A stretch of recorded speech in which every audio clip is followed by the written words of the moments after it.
Well, hello and welcome to another video. Now, I really do apologise because it has been a long time since I have posted a video.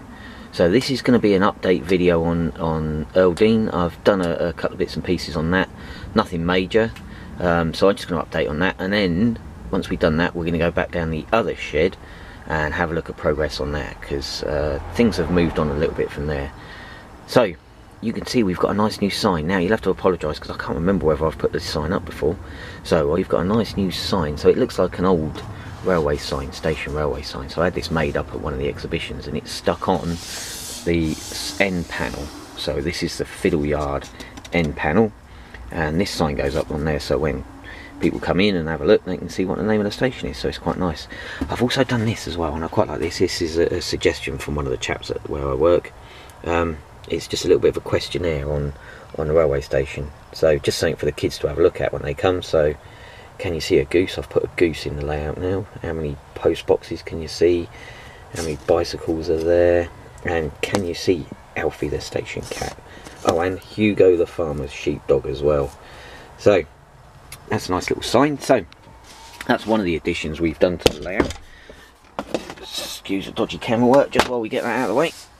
So the other thing we've done is we've changed our control of the fiddle yard, sorry, of the layout. So previously this was my control panel. So it's called like a stud and probe type. Basically it's keeping it very simple. Simple is how we like it. So this bolts to the layout. So this bolts to the back of the layout, and then you just touch each one of these pins to set the points where you want to go. So there's a little dabber and you just point them on there and it throws the points. So it's nice and easy to set a route. You just, if you want to go down to here, you just go bonk, bonk, bonk, bonk, and then away you go. Now this I built when I built the layout, and it was meant to be a temporary fixture, but it stayed there for a couple of years, about a year and a half. So we've had an updated one. We've built a new updated one. Now I say I built it. I'm very lucky. I belong to a railway club, and one of the chaps at the railway club is absolute dab hand electrics. So it looks a bit posher, doesn't it? So it's still wood, but what we've got is we've got a laminated sheet with the routes nice and written, nicely printed on there. So we've got station, so the loop, engine shed, goods shed. Over here we've got the cattle dog, and down here we've got the coal yard. Still works in exactly the same way. So we've got the little bolts, you've got the dabber, so the dabber's disappeared down the hole. Just get that out. So there's a dabber, and you just put it on there and it goes bang, changes the points. We also moved where the actual control panel is for the railway, for the controller. So this was on, around here, this was on the fiddle yard. So there's the fiddle yard. Now I took it to one exhibition, and one of the people helping me, he said it would be a good idea if we could move that, because the cable went all the way from the fiddle yard and it came in and it was stretching it a long way. You imagine having the cable going from that point all the way across to the other end of the layout, it just didn't work. So that is now more in the centre of the layout. We're still going to have the controller bolted here. I've got a holder, a little cab, little pocket for the controller to go into. So that's moved over there as well. We've also got a little hole up there, so the pin can see in there. So that's quite a nice addition to the layout. Okay, so what else have I been doing? Now this is a little bit of a side project. I got this in a box of bits from a trade fair donkeys years ago, and I've only just started getting around to building it. And this is a carriage. Now when I originally got this carriage, it was a pile of bits. It wasn't complete. It was just literally in a packet. I had no idea what it was at the time, so again I asked at the railway club, and they told me it was a slip carriage. A slip carriage. So slip carriages worked mainly on the western region, which is quite handy because that's what I model. And basically it was a carriage at the end of a formation of trains, so it was the last carriage. And what they do is they would uncouple it when they were travelling along, and then there would be a guard in here controlling this wagon alone, this carriage alone, and he would bring that into a station to couple onto another train or just to drop passengers off. Sounds extremely dangerous, but I believe there weren't too many accidents with them. This is what it should look like when it's finished. Okay? Yeah, I know. bit more work than I've got cut out for me. So you can see I've scored in, get that to focus, scored in some doors on there. There's also some tiny little holes, I don't know if you can see them on the camera, some tiny little holes. So I've made up some grab handles for them. So there's one side, there's the other. We've also got the interior, so we've made up the interior.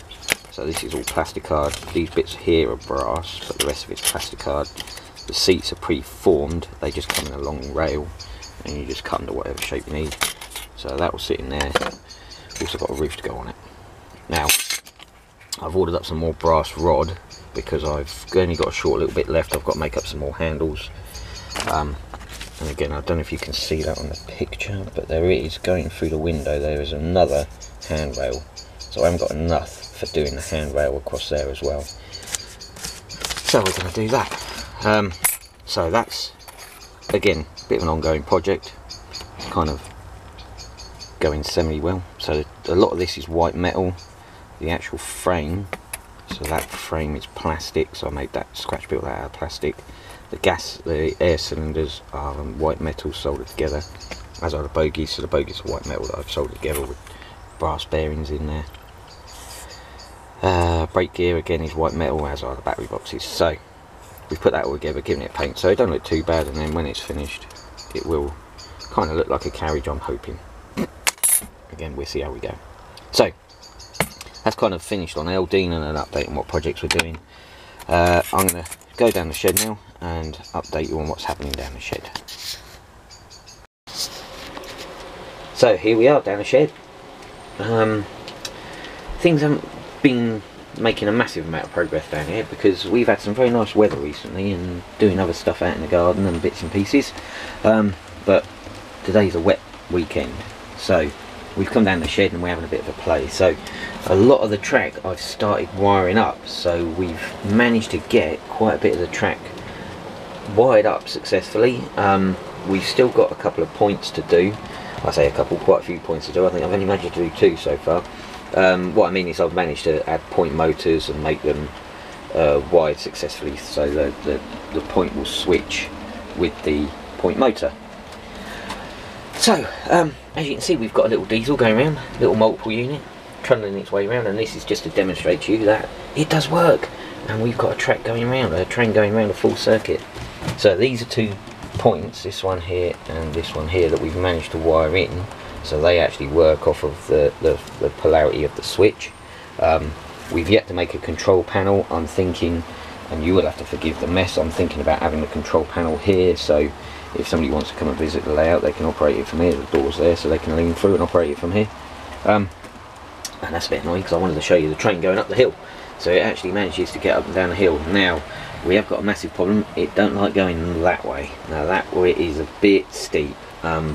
We might have to potentially do something with this. This side's working fine. This is all nice and neat, all working. The track's pretty well laid where I need it to be.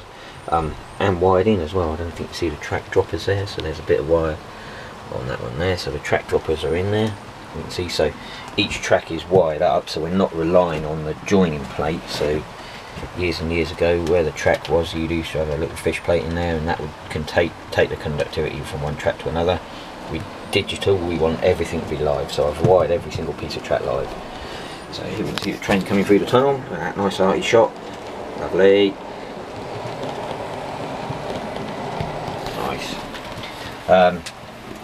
So yeah, so things are moving at a pace. This is giving me no end of problems this side. I am having no end of grief with this one. I'm persevering with it, but we might end up going a little bit further down here. We might have to take it a little bit further down just to take the increase, the change in height down a little bit, so it's not so steep. I don't know, we'll see how we go. The other alternative is to run engines lighter that way, heavier in that direction, or just add 2 engines to them, which is the beauty with digital. You can do that. So there we go. So just to prove we're on digital, look, there we go, look at that, all sorted. We've got some, we've been shopping, we've got some bits and pieces to add. So these are the actual switches for the points. Get it out of the light, there we go. So that's the switch for the point, the point motors. So that switch goes on the bottom, so when it swaps from side to side it just changes polarity in there, changes the polarity off of that one. So you put your feed into your, you take that to your, oops sorry, let's get it in the chop, take that to your point, and then that comes from either the left or the right track, so depending on which way it's pointing it really gives it left or right track polarity.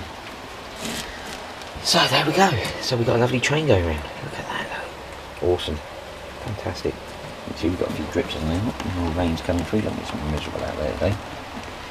Good day to be in the shed doing some modelling. So golf on this weekend, it's the Open, so we're going to watch a bit of that or listen to that this afternoon, and just spend a day in the shed. Just don't tell the missus. Got a cup of tea on the go. There we go. We did have a bit of an experiment with another train, so we had some wagons here, and that's when we found out it didn't like going that way. It didn't like going that way. It wasn't too bad going that way, but again it depends on the weight of the truck, because some of these are quite heavy. I've got some extra ballast in them, so they are quite heavy. So we'll have to go on that. My intention today is try and do something over there, try and sort that one out, and potentially maybe wire up a few more points. Points ain't too hard to wire up. I've got to add a few more track droppers in, but I'm quite happy with this side. This side's come out quite well. Obviously I've got to tidy it up, but that's no big issue. I want to make sure it all runs alright before we go any too far. See, that's crawling up there nicely. Crawls up there nicely, and then back down the other side.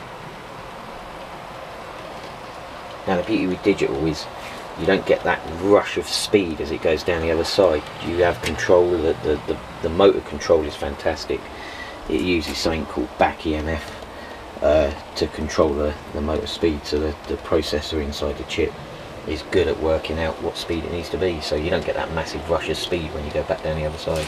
I know there are feedback controllers for analog that do that, but beauty with digital is it sorts itself out. It's great. So you can see that's going around there quite nicely. So we're going to have a bit of an experiment this afternoon. We're going to have a play down the shed, put the radio on, and have a nice afternoon down here. So I'm also going to do a little video as well. I bought a little camera. Now I did this a couple of weekends ago, and I keep meaning to put it on, but I bought a tiny little camera that I'm going to tack onto the front of the wagon. So I'm going to take a video of that this afternoon. I got it off of eBay. It was dirt cheap, so I'm going to tack that on this afternoon. I mean, the quality of it's not absolutely HD and fantastic, but it's not too bad. The thing is, what it does show up is how bad your track laying is. If you've got any bumps or grumps in the road, in your track, God, then I'll show it up. But there we go. Look, that's brilliant. Go around there, lovely. So there we go. So that's kind of where we are this afternoon. We can show you the fiddle yard. Not the fiddle yard. So this is going to be our depot, our yard over here. So we're going to have some sort of goods yard maybe over there, so we can do some shunting, use the old KV couplings that I am so fond of now. Yeah, so that's going to come down there, and then over here you can see this is a double slip, so this will have a head shunt here, so you'll be able to shunt the wagons around here, so there'll be another track coming around here without actually disturbing the main line, so I can have trains trundling around and do shunting at the same time, which is quite handy. If it all goes wrong, you've got an emergency stop button. Okay, so there we go. So hopefully we'll get this posted pretty soon. Keep your comments coming, love the comments. It's always nice to get good comments. And of course, if you've got any questions as well. So hopefully we'll post this soon, like I say, and speak to you soon. Bye bye. Okay, so I mentioned in that last video about this little camera that I bought, and this is it. Now they've made this camera look like one of them old one of the old SLR cameras. I think that's what they call them, like a Canon camera or something. But that's what it is, and these are cheap as chips off eBay. So cheap. You'll have to forgive the light. The light's not great in here. But yeah, that's what it is. It's apparently it's 8 megapixels or something. But yeah, so I'm not sure if you can see it, but it's like a little micro SD card goes in there. You can charge it up. Takes stills and videos. You've literally just got the one button. Push it once and it takes a still, and push and hold it and it takes a video. But the idea, you can see, it's quite a good size for what it is. I mean, I'm hoping, what my intention is to build a closed wagon, or have a closed wagon that this will sit in. Drill a hole in the end so the camera can see out, and then just push it around the track. In the meantime, all I've done is I've blue tacked it, good old blue tacked it to an open carriage, and then just propelled it around the track. So I've got a little video that you're going to see in a second. Ignore the time and date on the video. There must be a way of changing it. The instruction manual for this obviously has come from China. The instruction manual is pretty poor, don't really give you a lot away, but just be aware that there must be a way of changing the time and date. I just haven't worked out how to do it. You can get the time and date settings if you plug this into a computer, but it just opens it up as almost like a PDF file sort of thing, and I've tried changing it and it don't change anything on the screen itself, or sorry, when you video itself. So don't know, I persevere with it, but time and date isn't really that much of an issue. But you'll see that the actual pictures it takes isn't that bad. It's not that bad at all. So I'm going to stick this on and stick it around the old layout, and you can have a look, see what you reckon. See you in a minute.